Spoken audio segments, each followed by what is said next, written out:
नमस्कार, मैं हूं अंशु कुमार और आप मुझे देख रहे हैं प्राइम लाइव पर। आज हमारे देश के विदेश मंत्री एस जयशंकर ने वो कर दिखाया जो किसी भी देश में उतनी क्षमता नहीं है। हमारे देश के विदेश मंत्री एस जयशंकर ने अमेरिका में ही जाकर अमेरिका को लताड़ने का काम किया है। अमेरिका के पाकिस्तान के साथ गहरा लगाव पर विदेश मंत्री एस जयशंकर ने जमकर अमेरिका को खरी खोटी सुनाया। आगे हम जरूर बताएंगे कि उन्होंने क्या कहा, लेकिन उससे पहले यहाँ देखने वाली बात यह है कि आज तक किसी भी देश में इतनी हिम्मत नहीं है कि अमेरिका में जाकर अमेरिका को खरी खोटी सुनाए। ऐसा पहली बार हुआ है जब भारत ने अमेरिका को कड़ी चेतावनी दी है। अब जानते हैं कि आखिर क्या हुआ वहां। विदेश मंत्री एस जयशंकर ने F-16 लड़ाकू विमानों के लिए पाकिस्तान को अमेरिका द्वारा 45 करोड़ डॉलर के पैकेज की मंजूरी के फैसले पर सवाल उठाया। विदेश मंत्री डॉक्टर एस जयशंकर ने संयुक्त राष्ट्र महासभा के 77वें सत्र में आतंकवाद, चीन पाक से लेकर अमेरिका और संयुक्त राष्ट्र सुधारों तक के मुद्दे पर अपने बयानों से दुनिया को आईना दिखा दिया है। संयुक्त राष्ट्र महासभा का 77वां सत्र चर्चा का विषय बना हुआ है। भारत की तरफ से प्रधानमंत्री नरेंद्र मोदी की जगह विदेश मंत्री डॉक्टर एस जयशंकर इस सत्र को संबोधित कर रहे हैं। उन्होंने जिस तरह से आतंकवाद से लेकर वैश्विक सुधारों पर दुनिया को घेरा है, उसने कई देशों की बोलती बंद कर दी है। विदेश मंत्री एस जयशंकर ने F-16 लड़ाकू विमानों के लिए पाकिस्तान को अमेरिका द्वारा 45 करोड़ डॉलर के पैकेज की मंजूरी के फैसले पर सवाल उठाया। उन्होंने कहा, अमेरिका पाक संबंधों को लेकर दोनों में से किसी देश को कोई फायदा नहीं हुआ है। उन्होंने पाकिस्तान को पैकेज देने पर अमेरिका द्वारा दी गई सफाई को लेकर पूछे गए एक सवाल के जवाब में कहा कि आप ऐसी बातों से किसी को बेवकूफ नहीं बना सकते। जयशंकर ने भारतीय अमेरिकियों के साथ एक संवाद के दौरान एक प्रश्न के उत्तर में कहा, ईमानदारी से कहूं तो इस संबंध से न तो पाक को कोई लाभ हुआ है और न इससे अमेरिका हितों को पूरा करने में मदद मिली है। इसलिए अब अमेरिका को यह सोचना चाहिए कि इस संबंध का फायदा क्या है और इससे उन्हें क्या मिल रहा है। अमेरिका ने पाक को पैकेज पर तर्क दिया था कि आतंक से मुकाबले के लिए F-16 के रख रखाव के वास्ते पैकेज को मंजूरी दी गई है।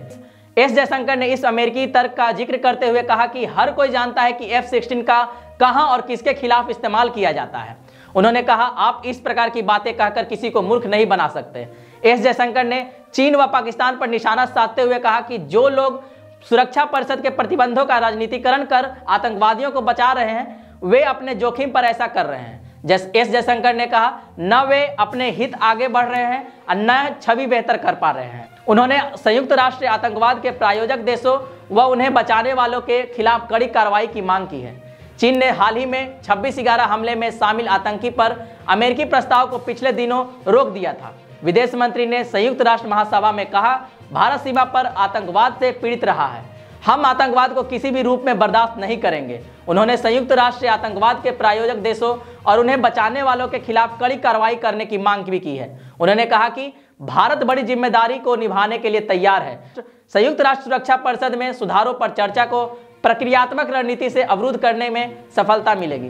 संयुक्त राष्ट्र सुरक्षा परिषद में सुधारों पर चर्चा को प्रक्रियात्मक रणनीति से अवरुद्ध नहीं किया जाना चाहिए और ऐसा करने वाले इस प्रक्रिया को हमेशा के लिए बंधक नहीं बना सकते।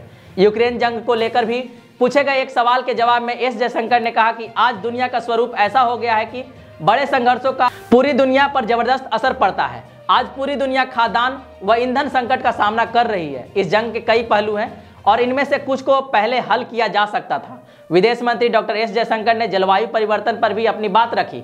उन्होंने कहा कि जलवायु के लेकर कार्रवाई और जलवायु संबंधी न्याय विशेष रूप से उल्लेखनीय है। भारत ने अंतर्राष्ट्रीय सौर गठबंधन, एक सूरज एक दुनिया, एक ग्रिड पहल और आपदा प्रतिरोधी बुनियादी ढांचे के टकराव पर अपने सहयोगियों के साथ काम किया है। उन्होंने कहा कि हम अपने पर्यावरण की रक्षा और वैश्विक कल्याण के लिए किसी भी सामूहिक और न्याय संगत प्रयास का समर्थन करने के लिए तैयार हैं। पर्यावरण के लिए जीवन शैली या लाइफ जैसा कि COP26 के मौके पर ग्लासगो में प्रधानमंत्री नरेंद्र मोदी द्वारा घोषित किया गया है। यह प्रकृति मां के प्रति हमारी श्रद्धा है। विदेश मंत्री डॉक्टर एस जयशंकर ने संयुक्त राष्ट्र महासभा में कहा कि कोई सवाल ही नहीं है कि UNGA दुनिया की स्थिति को दर्शाता है, जो इस समय विशेष रूप से ध्रुवीकृत है और इस तरह से पता चलता है भारत कितना मायने रखता है। आज हमें व्यापक रूप से वैश्विक दक्षिण की आवाज में रूप में जाना जाता है। विश्व अर्थव्यवस्था में संकट है, जहां भोजन की लागत, ईंधन, उर्वरक, ऋण की स्थिति गहरी चिंताएं हैं। इन मुद्दों पर सुनवाई नहीं होने से मायूसी भी है। भारत के अलावा कोई और नहीं है जो इस पर आवाज उठा रहा है। महासभा में किसी देश के राष्ट्रपतियों, प्रधानमंत्रियों या वित्त मंत्रियों के लिए किसी दूसरे देश का उल्लेख करना सामान्य बात नहीं है, लेकिन कई लोगों ने कई अवसरों पर भारत के लिए बात भी की है। यह पुष्टि करता है कि भारत अधिक मायने रखता है। एस जयशंकर ने भारत के संबंध में पूर्वाग्रही खबरों पर द वाशिंगटन पोस्ट सहित कई अमेरिकी मीडिया घरानों को आड़े हाथ लिया है। उन्होंने कहा, मीडिया में आने वाली खबरें मैं देखता हूं। कुछ अखबारें हैं जिनके बारे में मैं आपको अच्छी तरह पता होगा कि वे क्या लिखने वाले हैं, और ऐसा ही एक समाचार पत्र यहाँ भी है। जयशंकर ने भारत विरोधी ताकतों के मजबूत होने से जुड़े एक सवाल के जवाब में कहा, मैं मानता हूं कि कुछ लोग पूर्वाग्रही हैं। उन्होंने कहा कि ऐसे समूह की भारत में जीत नहीं हो रही। ये समूह देश के बाहर जीतने की कोशिश करते हैं और बाहर से भारत की राय व धारणाएं बनाने की कोशिश करते हैं। आज की वीडियो में बस इतना ही। मिलते हैं बहुत जल्द आपसे अगली वीडियो में। तब तक के लिए बने रहे प्राइम लाइव के साथ। धन्यवाद।